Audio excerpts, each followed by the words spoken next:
Hello, welcome back to Made by Heart Homestead. It's starting to get cold and we're fixing to have a frost, so I'm going to cut the comfrey and make a comfrey compost tea out of it. And I'm going to divide off a few pieces to give to a friend of mine so she can start growing it. So let's get started.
Now we're going to divide it and get a little bit of it for a friend of mine.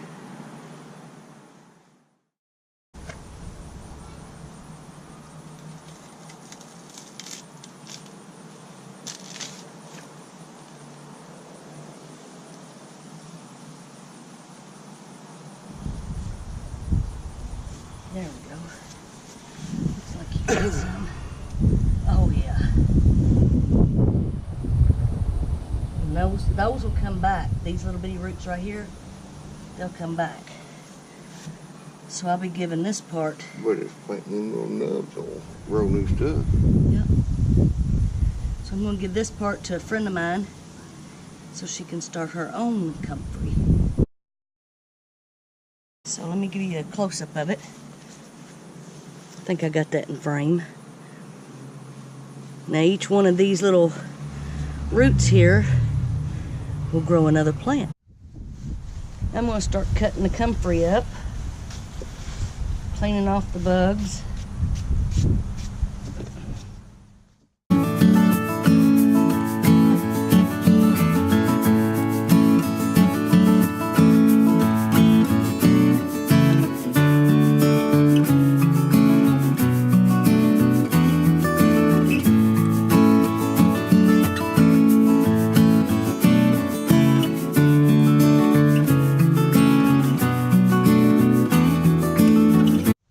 Okay, I got it all cut up and I'm going to put the lid on it and I'm just going to let this sit and decompose, and before long I'll have some compost tea to use in the garden this summer.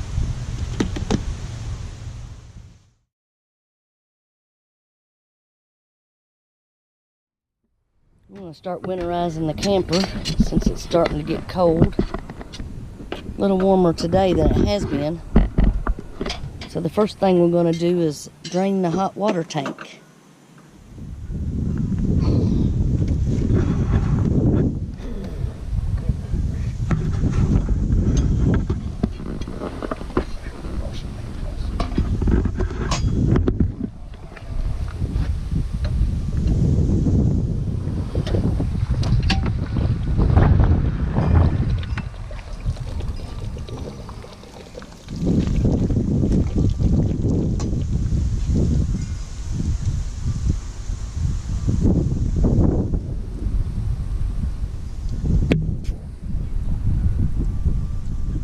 Thing you want to do is to close off your fresh water tank drain after you've drained it. You want to make sure that you got RV marine antifreeze. You don't want to put regular antifreeze in your camper. This stuff is not toxic, so if you ingest just a tiny bit of it, it won't matter. Billy's going to take off the access panel to get to the pump.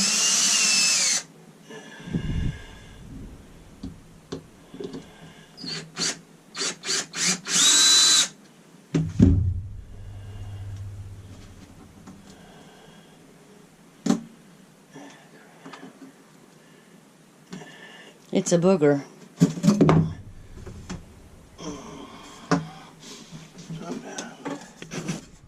Now he's going to take off the access panel to the hot water heater so that we can bypass it and not fill it up with 6 gallons of antifreeze.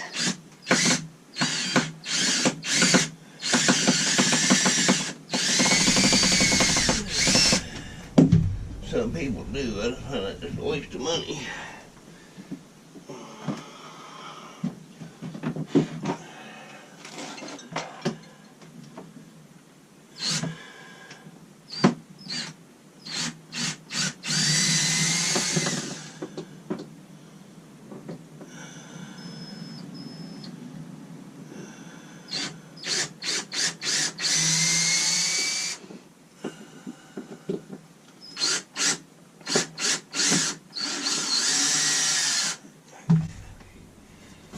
Replace these screws because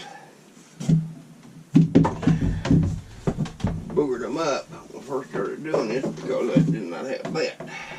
Now we're going to run the pump to get all the water out of the line that runs to the fresh tank.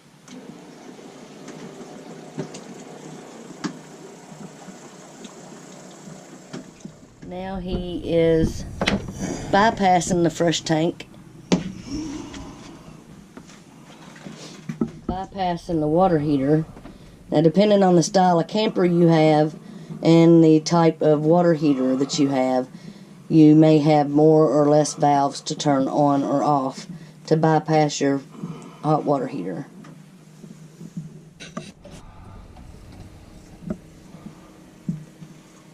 Now we'll go around to all of the... anything coming out back there? Now we'll go around to all of the faucets and we'll run them until the water turns pink.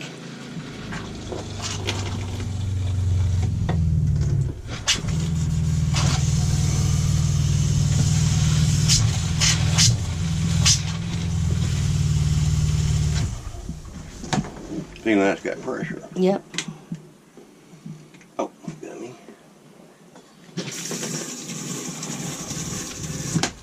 And I'll get the ones in the bathroom.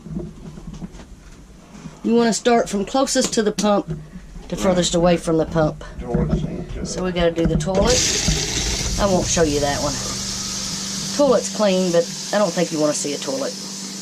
Water's running pink.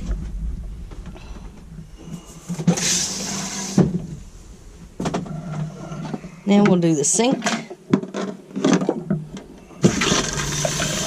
till it runs pink. That didn't take long. You see, we bypassed our hot water tank, so it's not going through it. And this is all water that's just been trapped in the lines.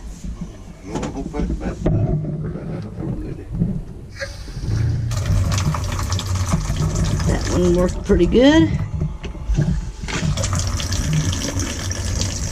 Access door's off, so he doesn't have to go through all that this spring when we're ready to use it again. And it took exactly 1 gallon. And it may take more if you've got a larger RV with more bathrooms or longer plumbing lines. But it takes right at 1 gallon for ours. Of course, it's only 23 feet long. He took off all the Teflon tape that he could get off on the anodizing rod, and he's putting more on. And then we'll put it back in. He does that every time, yes. And when we put it back in, it will be ready for next year. And we won't have to worry about this part again, except for turning the knobs on the inside to let the water flow back through the hot water heater. I used to leave this out, and I think that's what caused that to get all that rust on there. I wish they had done it now.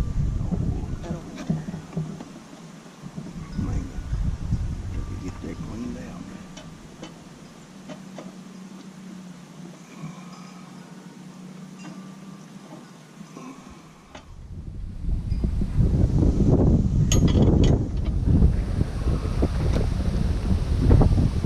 Sorry about the wind, guys. Good to go. We bought this camper. Some of these holes, like around, like the water heater here, it has this big screen. You probably can't see it on this, but anyway, that lets wasps get up in there and mud daubers and all that, which can really mess your water heater up. So you can buy this stuff already cut to size and everything else, but it's expensive. So I just had some screen with some really like 1/8 of an inch square holes in it and zip tied it to this screen right here. So that keeps any and all bugs out, especially mud daubers and wasps. It's all crucial, because whenever you may be able to see these, it's got a lot of zip ties on it. It only came with, like, if you bought the kit, it would come with like maybe, I can't remember if it's 3 zip ties or 6 zip ties for each of these little strips right here. Well, mine's got a couple of dozen on each one, because I want to make sure that no wasp and mud daubers get up in there. And the brand new repair on a refrigerator is just phenomenal. This is the furnace.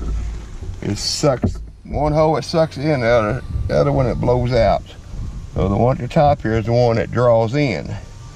If wasp, I keep saying bug, a wasp and mud daubers get up in here, about a 90% chance it's just going to blow this out. So you really don't have to worry about putting a screen down here, because when you buy the kit, it only has just the one screen at the top right here, which they got it kind of bowled out, but it don't have to be flat. It does the trick. Mainly your water heater and your furnace, spiders love LP gas, and they will just cause you more problems than you can shake a stick at. So it's really important that you put these screens over your water heater, your furnace, and your refrigerator, and that'll save you a whole lot of trouble if you do that. Mud daubers too. Yeah, mud daubers will build nests. Mud daubers a while ago, yeah.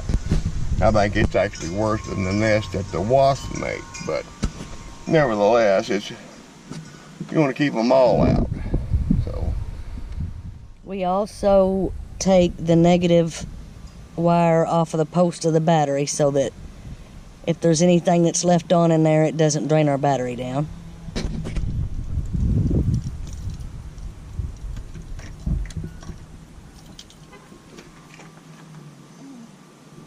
Closing her up for the winter. Folks,